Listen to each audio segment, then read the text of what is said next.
There is a habit that everybody does. Not almost everybody. Everybody experiences this when they play the piano. It's called the double play. It's when you go back to fix one note. And I'm going to demonstrate that here in a second. The reason you should really care about this is if you can get this under control, it will dramatically improve the efficiency of your practice.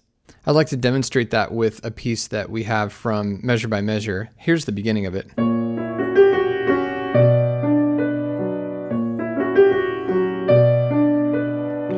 Now, to demonstrate, I'll use this 8-bar phrase from the second page. Here's what it should sound like.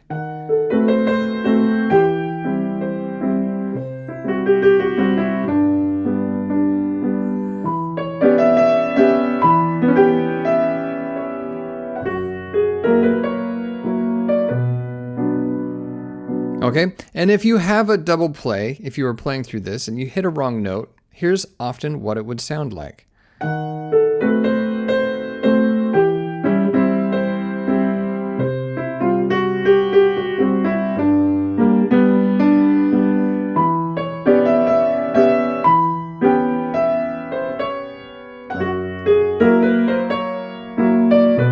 Now, I played many wrong notes and was trying to demonstrate the double play where you go back just to fix one note. And it sounds like this very jittery, stuttery kind of practice.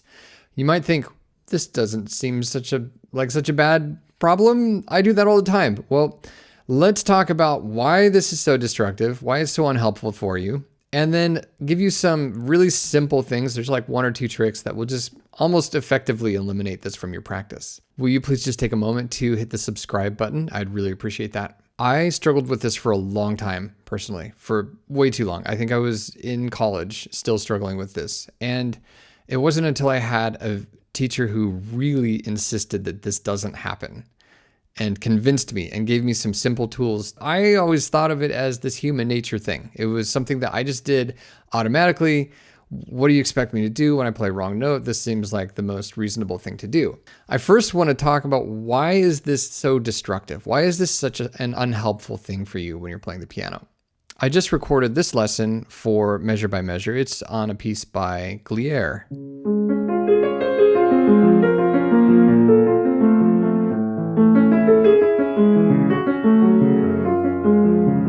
You hear how it's smooth and almost harp-like as you go through. Let's say you're playing along and you are following the contour of the notes. You're going, and you play a wrong note. Let's say even just this wrong note. What happens to the fluidness of this music?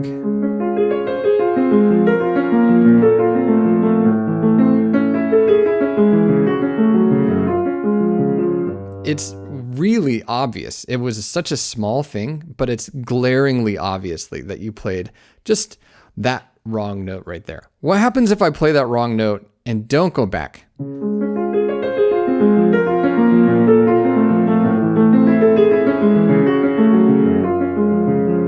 It's such a big difference. If you play a wrong note and just go on as though nothing happened, to the listener, it can be like, that sounded a little funny, and then they kind of forget about it really quickly. But if you stop and go back to fix it, it's like glaringly obvious.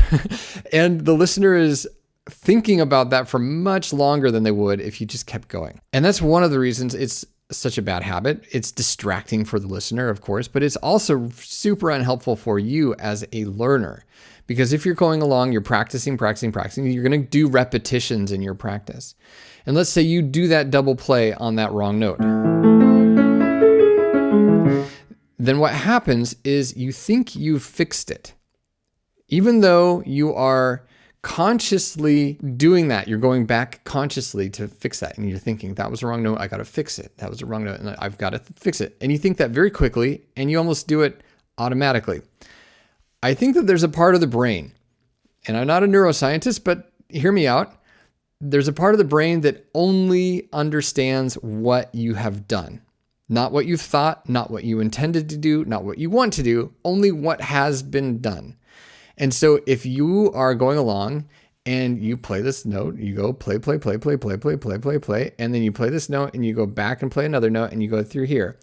There's a part of the brain that only understands that when you get here, You want to play a C natural and then a C sharp and keep going. It doesn't understand the flow. It only understands the habits of the things that you have been doing. You'll notice that you tend to double play on the same exact notes every time. And it's not because you deliberately decided that to make that a habit. It's just because there's a part of the brain that will always do that. And to that part of the brain, that's not wrong. It just wants to do this sequence of things that you've always done. I already gave you one out. You can act like nothing happened.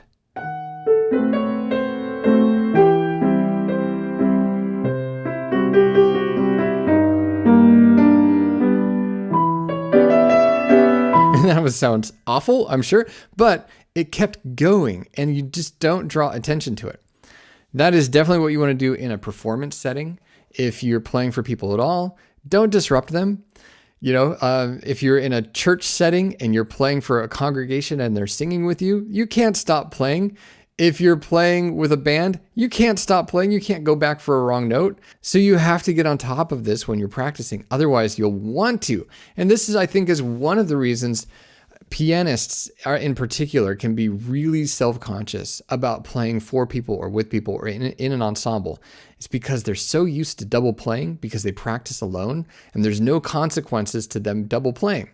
And in those settings, they'll mess up and they'll stop and they just don't know what to do. So you do have to practice going on without drawing attention to any of that.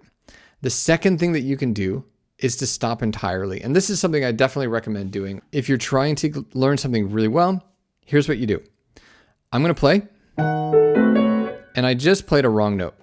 I just played a C sharp instead of a C natural here. Now, instead of double playing and correcting that note right from there, what I'm going to do is start at the beginning of the phrase or the beginning of the measure and tell myself I have one goal. My goal is as I play this, I'm going to play a C natural here, not a C sharp. So I'm beginning, I'm going to play this whole phrase, and my one goal, my one focus is to get that C natural.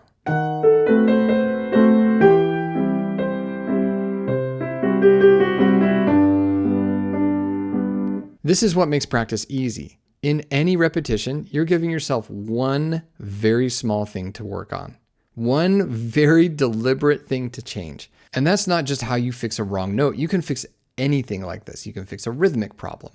You can fix a dynamic problem. You could fix a hesitation that's happening. And so when you look at practice from this perspective of, I'm just trying to grasp whole phrases of music and get them secure and feel confident with them and know how to do that.